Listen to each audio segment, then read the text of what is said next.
Hey guys, welcome back to the channel. In today's video, I'll show you how to download and install AttackShark software on your computer. Let's get started. First, open any web browser on your device. In the search bar, type AttackShark drivers and press enter. From the search results, look for the official AttackShark website and open it. Once the website loads, scroll down and look for the section that shows different device categories. Find and click on the mouse option to view available models. Next, you'll see a search bar on the page. Type the exact model name of your AttackShark mouse. Make sure the model is correct so you download the right software. Then press enter or click the search icon. When your mouse model appears, click on it to open the download page. On this page, you'll see the driver or software for your device. Click on the download button to start downloading the file. After the download is complete, open the downloaded file and extract it if needed.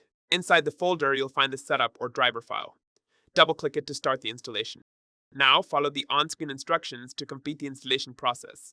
Once it's finished, open the AttackShark software. You can now customize your mouse by adjusting button settings, lighting effects, sensitivity levels, and creating different profiles. That's it for this video. Thanks for watching.